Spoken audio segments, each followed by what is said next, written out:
Assalamualaikum warahmatullahi wabarakatuh. Waalaikumsalam warahmatullahi wabarakatuh. Kembali lagi di mata kuliah akuntansi UMKM. Wah, ya. menarik ini karena menyangkut UMKM ya. Betul, Spesifiknya ke sana ya. Spesifik Oke, ke UMKM. dengan dosen kita tentunya kita perkenalkan dulu. Mungkin sudah kenal karena Sudah pertemuan ketiga ya, iya, Pak Arif. Sudah pertemuan ketiga ini. Ya, Ya. Dengan dosen pengamunya adalah Pak Arif Nugroho Rahman, SEMM. Ya. Pak Arif, di pertemuan ketiga Ya. akan membahas tentang apa? Silakan Pak Arif. Ya, kita di pertemuan ketiga kita masuk ke analisa transaksi UMKM ya. Jadi kita apa saja sih nanti tujuan dari memahami atau mempelajari analisa dari transaksi. Jadi babnya kita akan mempelajari tentang analisa transaksi di UMKM. Jadi di UMKM ini ada transaksi apa aja lah. Kita akan mempelajari analisanya ya. Nanti, ini tujuan pembelajaran. Ya, silakan Pak. Pembelajaran ya. Nanti setidaknya teman-teman mahasiswa nanti mampu menjelaskan mengenai itu transaksi itu apa sih gitu kan. Seperti itu. Contohnya kalau bisa kan, contohnya nanti bagaimana. Yang kedua, kita menganalisa dari transaksi itu, kita analisa ya dalam UMKM itu apa saja transaksinya. Terus nanti kita bisa melakukan klasifikasi, klasifikasi pengelompokan karena itu sebagai dasar sebuah akuntansi. Ya. Nah kemudian setelah itu setelah melakukan pengelompokan klasifikasi dari analisa transaksi tadi, kita melakukan klasifikasi terus kemudian kita klasifikasikan ke dalam akun-akun dalam sebuah laporan keuangan ya. Dari nanti endingnya itu sebetulnya kita bisa mengarah ke menyusun ya laporan keuangan ya. Jadi pertama kita akan mengenal transaksi itu apa sebetulnya ya kan. Kemudian berikutnya transaksi dalam UMKM itu dianalisa. Ya, dianalisa. Klasifikasikan. Klasifikasikan bisa jadi beberapa akun-akun gitu ya. Dalam akun-akun nanti setelah mengklasifikasikan ya, dibuatlah laporan keuangan. Ya, laporan keuangannya itu nanti dalam UMKM itu secara sederhana saja. Mantap. Kemudian ya itu ya itu. Nah, kemudian ini kita masuk ke topik yang awal ya, dari konsep dari analisa transaksi ya. Jadi dalam pembahasan ini nanti kita akan mengenal ya sistem pencatatan berpasangan atau double entry nanti dalam nanti kita ada simulasi contoh kasusnya ya. Karena setiap transaksi harus ada pasangannya. Betul. Makanya disebut double entry system ya. Jadi kalau kita mau mencatat penjualan ya harus ada pasangannya gitu kan. Apapun transaksinya berarti harus ada pasangannya ada ya. Pasangannya gitu. Jangan sampai bertepuk sebelah tangan. Kayak cinta ini, Pak.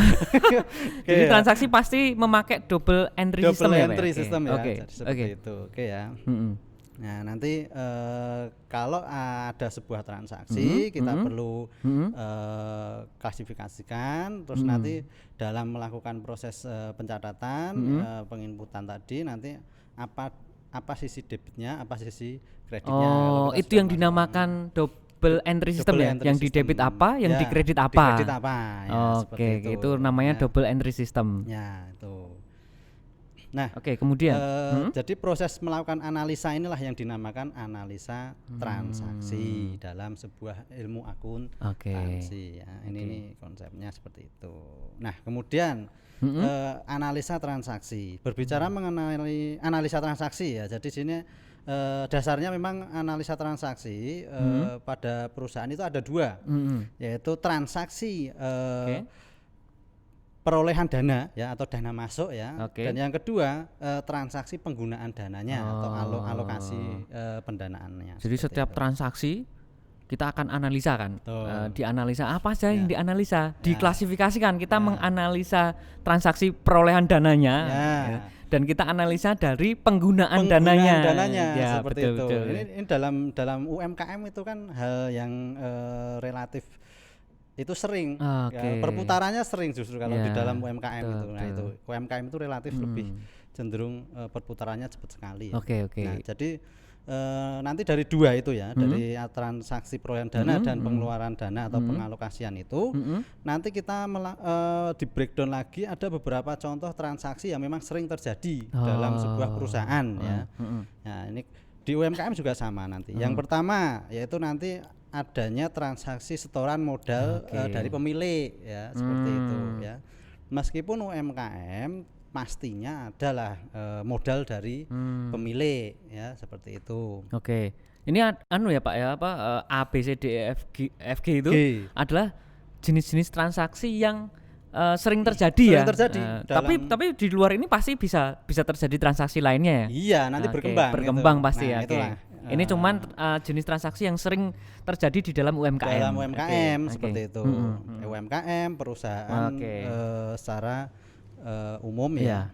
Atau yang kemarin sempat saya singgung namanya SME istilahnya ya, Small Medium Enterprise itu sama ya.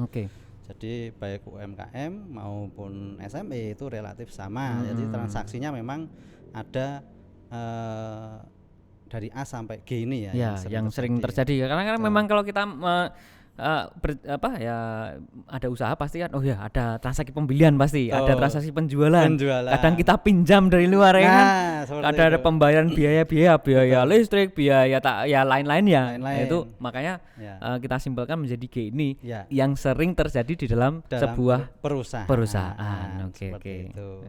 Oke ya, lanjut ya. Jadi kita masuk ke definisi dalam sebuah akuntansi. Jadi memang akuntansi secara definisi ini sebetulnya sudah disinggung di dalam pengantar akuntansi, tapi di sini kita review lagi ya, kita hangatkan lagi bahwasanya akuntansi itu apa? Itu sebuah proses sistematis ya untuk mengolah transaksi menjadi sebuah informasi keuangan. Ini menurut Warsono ya. Jadi akuntansi sebenarnya adalah mengolah transaksi menjadi sebuah informasi.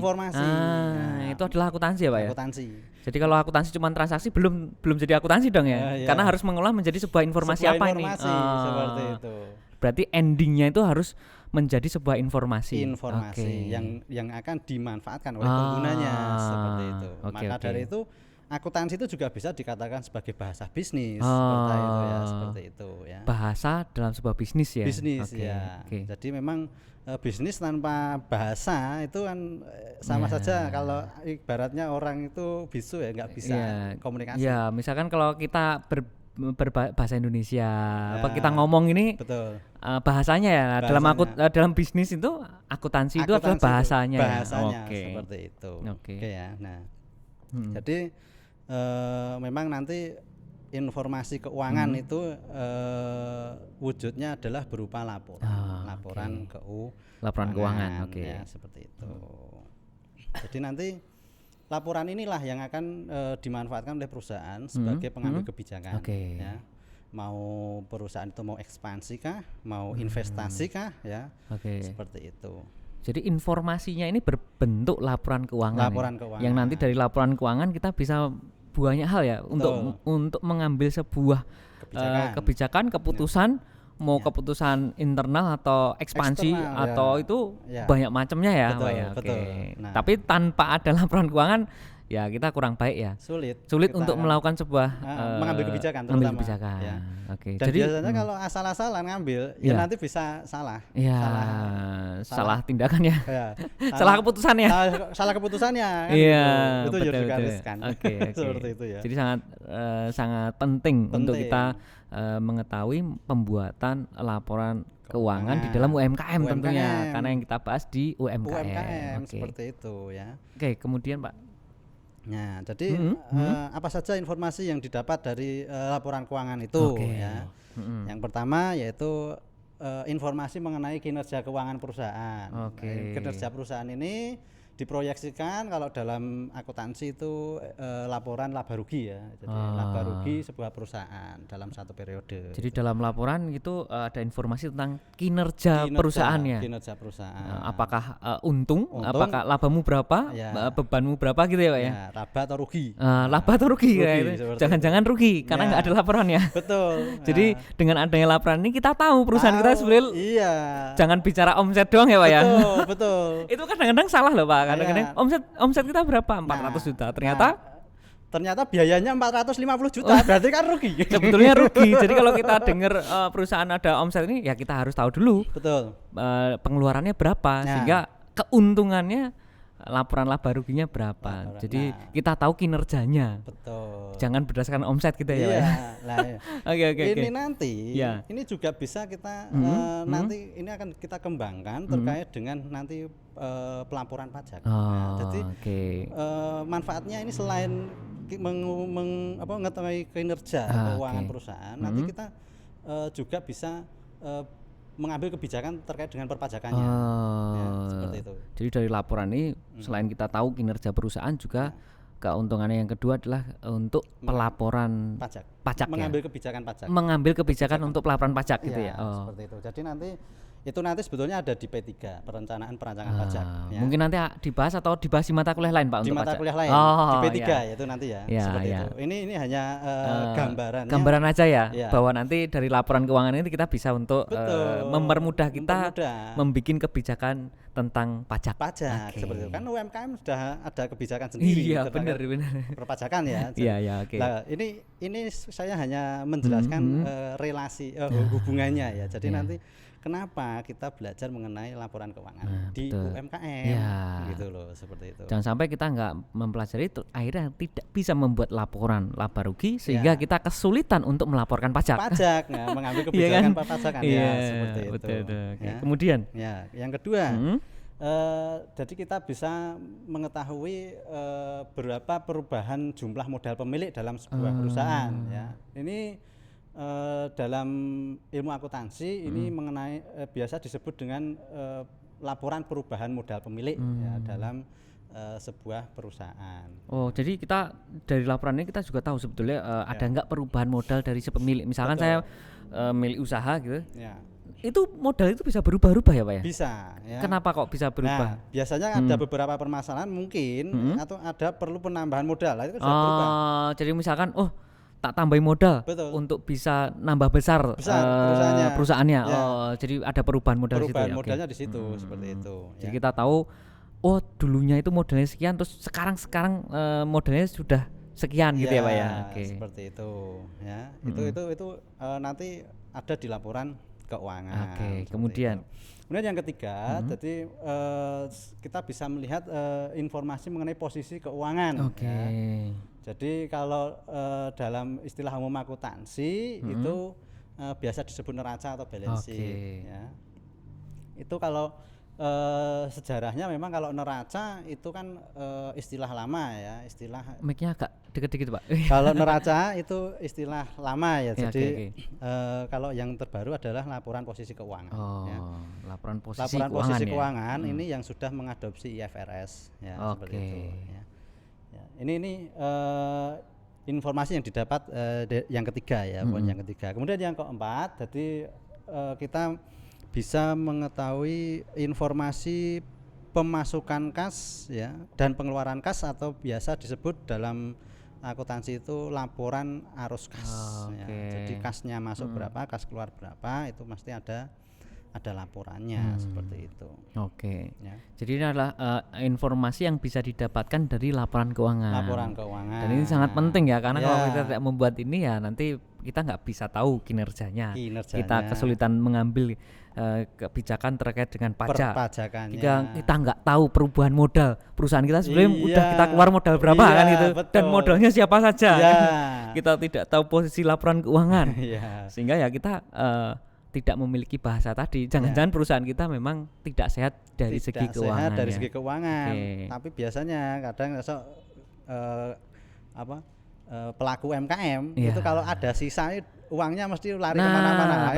Betul. Pentingnya walaupun UMKM walaupun kecil sebetulnya kalau kita bisa kelola dengan baik otomatis lebih baik ya Pak ya. Lebih baik. Karena seperti sempat saya singgung dulu bahwasanya pertemuan yang sebelumnya kan perusahaan besar sekelas SME bahkan kelas kakap pun itu bermula dari UMKM rata-rata. Enggak ada yang langsung mabet tunduk ujuk-ujuk jadi perusahaan besar. Semua bermula dari UMKM. Contoh di dekat kita Sritek itu dari UMKM juga. Betul. Rosalia Indah yang transportasi yang sekarang menjadi raksasanya transportasi, Rosin itu sekarang itu berawal dari UMKM gitu. UMKM hanya bermodal berapa bis gitu. Betul. Kemudian, nah itu contoh ya. Kemudian ini contoh transaksi. Masuk ke contoh. Kita masuk contoh aja ya sekarang. Ya, gambarannya seperti ini. Misalnya Misalnya pada tanggal 2 Januari 2019 ya, Pak Darman itu selaku pemilik usaha menyerahkan uang tunai senilai 10 juta ya, dan peralatan laptop senilai 5.500.000 ke perusahaan ya sebagai modal awal. Jadi memodali ya ini ya. Ya, jadi dari situ ada pertanyaan, apa yang berubah dalam perusahaan tersebut? Ya, yang pertama. Yang kedua, pihak mana saja yang terlibat, dan yang ketiga, elemen atau akun apa yang berubah pada perusahaan tersebut. Ini harusnya jawabannya ditutup dulu, Pak. Oh iya. Jawabannya langsung muncul. Nah, nanti untuk jawaban nanti aja, Pak. Nanti kita kasih contoh soal lagi. Ada contoh soal. Nanti kemungkinan ada sebetulnya di satu pertemuan itu kita membahas review soal aja. Soal nanti dikerjakan, soal dikerjakan seperti itu. Ya ini apa nomor pertama nggak Pak? Apakah yang berubah dalam perusahaan tersebut? Apa aja? Nah, yang pertama perusahaan yang karena mendapatkan uang tunai dan komputer, jadi otomatis nanti modal pemilik itu kan otomatis bertambah kan, seperti itu ya. Tapi Pak Darman ini sebagai pemilik ya Pak ya? Pemilik. Ini kata kuncinya Pak Darman ini pemilik. Jadi dia yang memiliki perusahaannya. Ya. Terus tak setor uang tunai dan sama barang. Barangnya adalah laptop ya. Jadi dari dua ini kan otomatis kan modalnya bertambah gitu. Jadi itu. Apakah yang berubah ya perubahan ada penambahan uang tunai dan komputer. Jadi modal perusahaan jadi bertambah ya. Tadi terkait dengan laporan perubahan modal. Ya. Terus kemudian yang kedua, pihak mana saja yang terlibat. Jadi yang terlibat adalah perusahaan dan pemilik. Betul. Karena perusahaan dan pemilik ini harus dipisah ya Pak ya. Betul. Laporan keuangan harus terpisah. Jangan sampai diakui secara ini campur aduk perusahaan dan pemilik itu berbeda. Jadi perusahaan itu kalau memiliki, meskipun masih UMKM ya kalau bisa bersifat independen, memiliki laporan keuangan sendiri ya. Laporan keuangan sendiri, kekayaan sendiri. Misalnya ada kas masuk, yaitu kas masuk kekayaannya perusahaan. Walaupun kita yang memiliki ya Pak ya. Seperti itu. Kemudian yang ketiga, elemen yang berubah ya, karena tadi dia menyerahkan uang tunai, otomatis kas bertambah sebesar 10 juta. 10 juta. Kasnya bertambah ya. Bertambah 10 juta. Kemudian peralatan itu kan bertambah sebesar 5.500.000. Jadi peralatan ini masuk dalam aset juga ya. Jadi kas dan peralatan ini masuk dalam aset. Jadi dari situ ekuitasnya dari modal Pak Darman itu dijumlahkan sebesar 15.500.000. Penambahan modalnya ya Pak ya. Penambahan ekuitas ya. Nah, itu sederhananya seperti itu. Itu contoh transaksi yang pertama. Nah, itu contohnya seperti itu. Nanti kita bisa kembangkan ketika nanti storannya itu mungkin ada temannya Pak Darman pengen invest. Kasus yang lain ya Pak ya? Kasus yang lain, itu contoh. Nah, nanti bagaimana? Ya tetap pengaruhnya tetap nanti ke ekuitas juga. Seperti itu. Itu contoh ya nanti ya. Kemudian analisa transaksi perusahaan dagang di sini ya, karena kita berbicara UMKM ya, memang UMKM itu kemarin sudah saya jelaskan ada 3 bidang itu masuk semua, manufaktur, dagang dan jasa. Nah kita masuk ke analisa yang dagang saja. Tapi mungkin kita ulangi sedikit ya, ada 3 jenis perusahaan ya. Manufaktur, dagang, jasa. Manufaktur itu adalah perusahaan yang kita memproduksi sendiri barang. Memproduksi dan mengubah ya. Jadi bisa ada bahan baku, terus kita rubah jadi produk yang lain. Ya. Tapi kalau perusahaan dagang hanya menjual ya, memindahkan saja. Jadi kata kuncinya di situ. Ya, kata kuncinya di situ. Kadang-kadang sering kebalik-balik. Dagang gitu. Itu ya. Dagang itu kita tidak memproduksi tapi kita membeli barang yang sudah jadi kita jual kembali. Itu dagang. Kalau manufaktur kita beli bahan baku, kita proses menjadi rubah bentuk, rubah nilai jadi produk yang baru. Ya, karena itu harus diketahui karena mungkin ada standar yang berbeda, mungkin ada cara pelaporan yang berbeda ya Pak ya. Betul. Nah, nanti kalau yang manufaktur itu ranahnya sebetulnya di akuntansi biaya. Kalau teman-teman kan betul. Sudah karena ada produk bahan baku ya Pak bahan baku ya. Terus kemudian kalau perusahaan dagang ini yang yang kita masuknya ke pengantar akuntansi 2 ya. Betul. Nah, ini kita akan bahas di analisa transaksi perusahaan dagang. Mungkin cukup sampai di sini dulu Pak, karena kita akan masuk di pertemuan 3 sesi kedua. Nah, kita lanjut di sesi kedua ya Pak ya. Assalamualaikum warahmatullahi wabarakatuh. Waalaikumsalam warahmatullahi wabarakatuh.